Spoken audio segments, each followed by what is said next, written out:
Hello everyone, my name is Rajdeep and welcome to the Confused Human podcast. So today in this video, we are going to talk about the book Can't Hurt Me by David Goggins. So this is going to be a 3-part series in which we would be covering the complete summary of the book.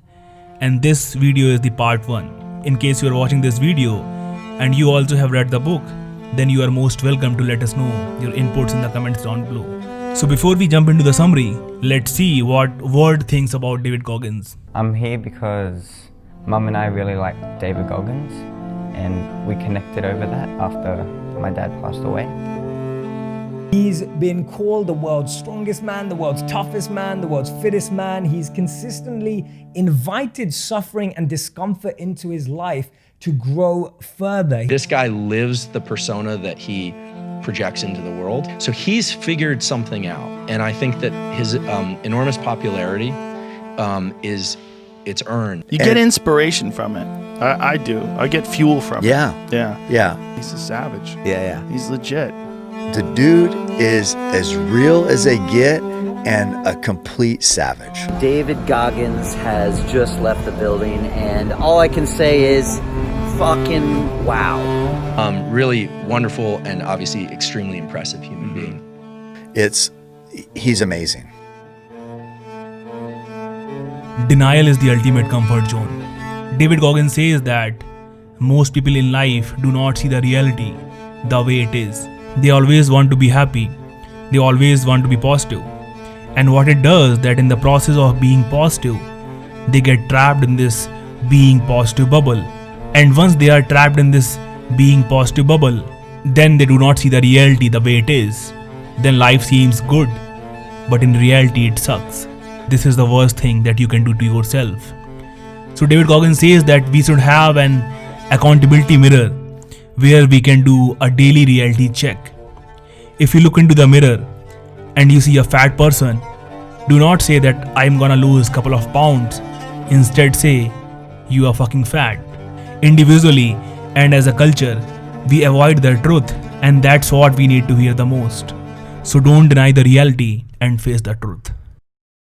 Very few people know how the bottom feels. Now let's try to understand this point. People complain about trivial things, very small things. We feel low when we get stuck in traffic. We feel low when we are asked to stay at home during lockdown. We feel low when we don't get a promotion in office. Goggins says that this is not the low, this is just in our head. We suffer more in imagination than reality. Goggins says that having an abusive father, being raised by a single mom, facing discrimination as a kid in school, and one day walking on the street and some random guy comes to you, points gun on your face and says that he is going to kill you for no reason. That is the low in life. Getting stuck in traffic and feeling low is not a low, it's bullshit. Most people live 40% of their capability. For this point, I will just read it out from the book itself. So he writes, years ago I was invited to be on a panel at MIT University. I had never set foot in a university lecture hall as a student. I had barely graduated high school, yet I was at one of the most prestigious institutions in the country to discuss mental toughness. At some point in the discussion, an esteemed MIT professor said, we each have genetic limitations, hard ceilings, that there are some things we just can't do, no matter how mentally tough we are. When we hit our genetic ceilings, he said, mental toughness does not enter into the equation. And everyone in the room seemed to accept his version of reality. Because the senior tenured professor was known for researching mental toughness, it was his life's work. It was also a bunch of bullshit. And to me, he was using science to let us all off the hook. I had been quiet until then because I was surrounded by all these smart people, feeling stupid. But someone in the audience noticed the look on my face and asked if I agreed. And if you ask me a direct question, I won't be shy. There is something to be said for living it instead of studying it. What you said is true for most people, but not 100%. There will always be the 1% of us who are willing to put in the work to defy the odds.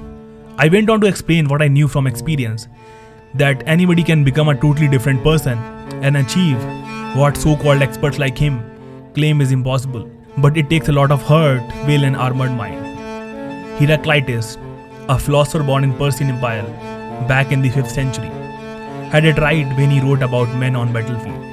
Out of every 100 men, he wrote, 10 shouldn't even be there, 80 are just targets, 9 are the real fighters, and we are lucky to have them. But one is the warrior. So this is what Goggins writes in the book, that we all can become a warrior. And later on in the book, Goggins shares the story of a real life warrior, the story of Scott Gear. Scott is a para-rescue man, and while doing skydiving, his suit accidentally gets collapsed by the other diver, and he lands on the ground at 100 miles per hour and bounces like a flat basketball. He dies twice on the operating table, but ER docs bring him back to life. Doctor says that he wouldn't make a full recovery. He would never be a para-rescue again. But 18 months later, he defies all the medical odds, makes the full recovery, and gets back to the job that he loves the most.